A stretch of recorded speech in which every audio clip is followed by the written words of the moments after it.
বিতর্ক যেন বক্সনগর বিধায়ক তোফাজ্জল হোসেনের পিছু ছাড়ছে না। সাম্প্রতিক মসজিদে হামলা করানো, গরু চোরকে বাঁচানোর জন্য পুলিশকে প্রভাবিত করা, খেলার মাঠের মঞ্চে রাজ্যের শাসক দলের সভাপতি তথা সাংসদ রাজীব ভট্টাচার্যের সাথে নেশা কারবারি অপু দাসকে সংবর্ধনা দেওয়া, নদীর উপরে মার্কেট শেড তৈরি করা সহ নানান অভিযোগে বারবার উঠে আসছে তার বিরুদ্ধে। প্রজাতন্ত্র দিবসে বিতর্কিত বিধায়কের স্বাধীনতার ইতিহাস সম্পর্কে অপব্যাখ্যা এবং ভুল তথ্য উপস্থাপন সমবেত মানুষের হাসির খোরাক তৈরি করে দিল।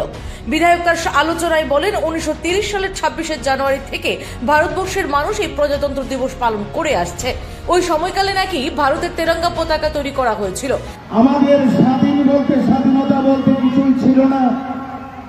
তখন এই ভারতবর্ষের লাখো লাখো হাজার হাজার যারা ভারতবাসী, তারা দেশের জন্য যুদ্ধ করে, স্বাধীনতার জন্য যুদ্ধ করে প্রাণ দিয়েছিল।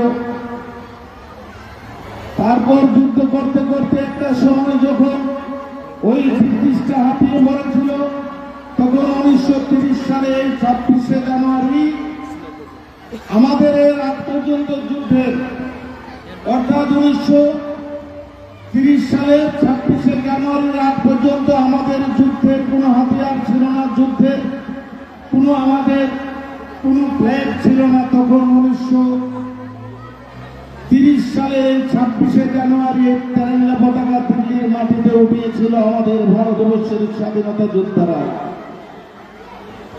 সেই 26শে জানুয়ারি 30শে ডিসেম্বর 1930 সালে 26শে ডিসেম্বর আমাদের এই তেরঙ্গা পতাকা উঠিয়ে তারপর আর 17 বছর যুদ্ধ করার পর ওই ব্রিটিশদের সাথে 1947 সালে আমাদের দেশ স্বাধীন হয়েছে, যেটাকে আমরা 15 আগস্ট 1947 সালে 15 আগস্টে আমাদের দেশ স্বাধীনতা লাভ করেছে। আমরা 17 বছর এই তেরঙ্গা পতাকাকে নিয়ে এই ভারতবর্ষকে স্বাধীন করেছি। কিন্তু আজকে যে 26শে জানুয়ারি, আজকে 77তম প্রজাতন্ত্র দিবস আমরা পালন করছি, এটার মাহাত্ম্য কি? এটার মাহাত্ম্যটা হলো, আমরা স্বাধীনতা পেয়েছি সঠিক, আসলে একটা মানচিত্র পেয়েছি ভারতবর্ষের। আমরা ব্যক্তিগত স্বাধীনতা, সামাজিক স্বাধীনতা আমরা পাইনি। সে আরো উল্লেখ করে ভারতবর্ষে ব্রিটিশরা 250 বছর শাসন করেছে। সেই ভারতবর্ষ যখন 250 বছর ইংরেজদের হাতে ছিল, ব্রিটিশদের হাতে ছিল, আমরা ভারতবাসী পরাধীনতায় ছিলাম।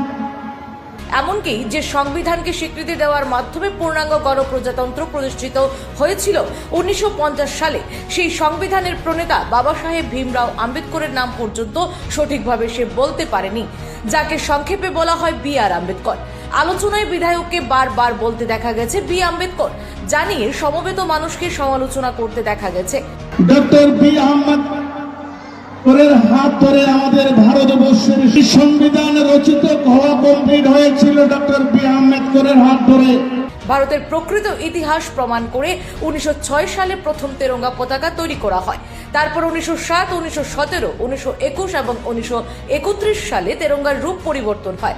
বর্তমান জাতীয় পতাকার রূপ ধারণ করে 1947 সালের 22শে জুলাই গণপরিষদে গৃহীত হয়।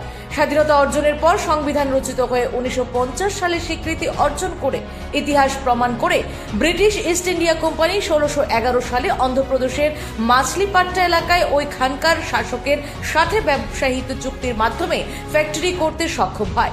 1757 সালে পলাশীর যুদ্ধে বাংলার নবাব সিরাজউদ্দৌলাকে পরাজিত করে নতুন নবাব সিংহাসনে বসায়। তারপর 1764 সালে বক্সারের যুদ্ধে জয়ী হয়ে ব্রিটিশরা বাংলার শাসনের মূল ক্ষমতা হাতে নেয়।